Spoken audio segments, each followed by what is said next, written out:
Hey everyone, this is Corey with Stafford ZDC, and today is my full review of the Bridgeport 395 V2. Now, I did not own a V1 of this knife, but it originally came as a titanium liner lock. If I remember correctly, it may have been a frame lock, but I do believe that it was titanium scales with a liner lock. Whether that liner was titanium or steel, I am not totally sure. But this here is V2, and there are some changes made, so I don't have the original specs, but I will talk about this one here. First of all, price-wise, my Carter versions were $145, so that's this one here with the PVD coating and the black micarta. You have 20 CV for your blade steel, so great steel for the price. You have either satin, stonewash, blackwash, which in this case you have blackwashed, and everything is hollow ground to a very thin edge. I always struggle to show this off properly, but this edge gets very, very thin. Despite not being a very tall grind.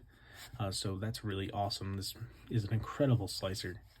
The handled material options were micarta, fat carbon, or shred carbon fiber. It is a liner lock, and the liner is made of stainless steel. Blade is about 3 inches, the overall is about 7 inches. And sorry for the about measurements, but that's what's given on the website. You have a handle thickness of 0.47 and a blade stock thickness of 0.11. In this case, you have a milled titanium clip, and everything is T8 construction, and the OEM for these guys was Kubi. Now, I didn't have a V1 to compare to, but this is done really well. Some minor things that I don't like about it is, we'll start off with the detent. The detent is fine on this. It fires, but I sometimes just find it to be light. I wish it was stronger, and that's kind of a preference thing. It works totally fine. You can see I'm deploying it no problem, and these thumb studs actually really make it a stiff deployment. I wish that the hole had the same kind of a feeling, but sometimes when you go to like thumb stud this hole, it's very easy to get in and out to disengage that detent, and then you can miss the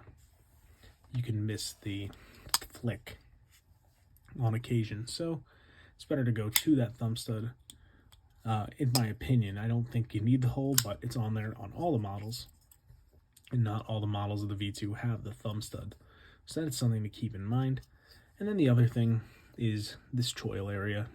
Just because I have big fingers, it's not super comfortable because it only fits half my finger. It's okay. It's not uncomfortable. It would be nice if it was either a full choil or you had a little more handle length to get down here on it. Which I can just get my pinky finger on here. You can see that. But overall, it's still very comfortable. And I would like the choil to be more of a choil.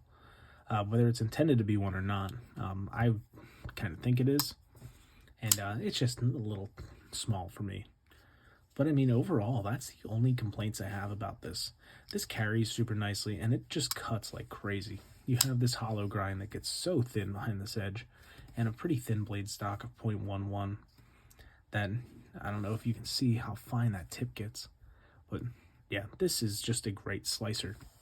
And for $145, you're not going to find many things better, not with a hollow grind like this. To go up to something similarly slicey and in 20 CV, you're probably talking about like a TRM Neutron, which is the $200 mark.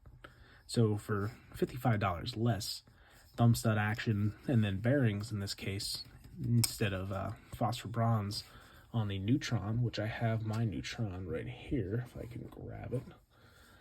I have some aftermarket mods done to my titanium scales, but these are similar knives in terms of their performance and overall size. Of course, you can see here is very, very similar, but to get something like this with the titanium scales, you're over the $300 mark. And this guy, the V1, was titanium, and I don't think the V1 costed a whole lot more than this one does at $145. If it's still available on the site, I will check right now for you. Nope, doesn't say it on the site. I'll check one more spot. Oh, okay, so the V1 was $128. So it was even cheaper than this version here. But it did use 14C28N, so, you have that kind of a difference there. But nevertheless, a fantastic performer for 145 here with 20 CV, micarta, or shred carbon fiber, whatever handle material or blade finish you happen to choose. They are all around that price. Looks like the black camo fat carbon was 190, as well as the shred carbon fiber. Both of those are sold out, but the black and natural micarta versions are still available. Both of those do have the thumb stud and the hole, and that's available directly on Bridgeport Knife's website, which is bgptknife.com.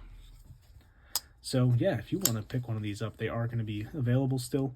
If I remember, I'll put a link in the description. Not that it'll be an affiliate link or anything like that, but for ease of access, you don't have to go typing in that URL. It'll be available to you guys. If I don't put it there, someone remind me, please. But yeah, T8 construction's great to see. 145 bucks, 20 CV, stupid deep hollow grind. Yeah, this is really well done. And, not for me, just with the little bit of gripes I have, but something I could see most people having, because how could you say no to this for the price? Really well done.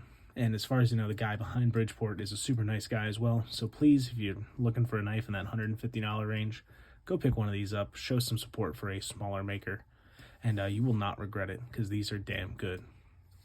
So thank you guys so much for watching, and I hope you enjoy the rest of your day. Take care.